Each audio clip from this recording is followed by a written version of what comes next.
এই এই সুন্দর কিউট ডলটা দিয়ে তোমাদেরকে 1 পাউন্ডের মধ্যে একটা কিউট ডল কেকের ডেকোরেশন দেখাবো।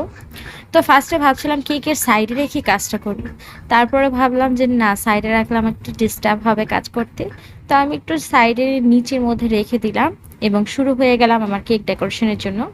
আর তোমরা এখানে দেখতেই পাচ্ছ আমি কিন্তু প্রথমে আমি কেকটাকে পুরোপুরিভাবে হোয়াইট ক্রিম দিয়ে কভার করে নিয়েছি। তারপর হচ্ছে আমি এখানে একটা ডার্কিশ পিঙ্ক টাইপের কালারটা খুব সুন্দর মিষ্টি একটা কালার, তাই না? এই কালারটা দিয়ে আমি জাস্ট সারাটা নিচের যে বর্ডারটা ওইখানে একটা লেয়ার দিয়ে দিয়েছি।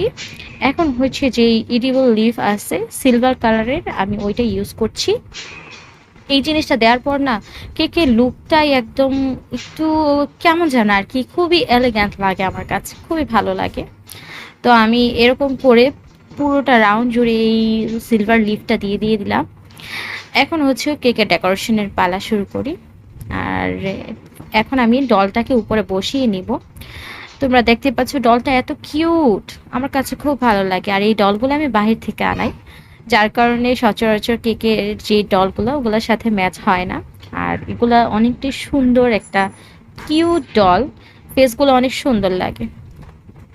আর এখানে আমি দেখতে পাচ্ছ হোয়াইট ক্রিম দিয়ে আমি 2টা রোজ করে নিয়েছি। এখন 2টা রোজ আমি আমার কেকের উপরে বসিয়ে দিয়েছি। তারপর এখন আমি যেই বর্ডারের মধ্যে কালারটা দিয়েছিলাম ওরকমই ওই কালারটা দিয়ে ক্রিমটা দিয়ে আমি এখন দুই সাইডে 4টা ফুল দিয়ে দিব। আর আমি ভাবনা মুন্সিগঞ্জ হোমমেড কেক বা ভাবনা পেজ থেকে চলে আসছি। তোমাদের কার কাছে কেমন লেগেছে অবশ্যই আমাকে জানাবে। এবং ইনশাআল্লাহ খুবই তাড়াতাড়ি আমি একটা নিয়ে আসবো। আশা রাখছি যে না, আজকে রাতেই ড্র নিয়ে আসবো। যেন অনেক আগে একটা কথা ছিল, ওই ড্রটাই করব। তো তোমাদের যদি কারো কোনো কাস্টমাইজ করে কেক নেওয়ার থাকে অবশ্যই ইনবক্স করতে পারো।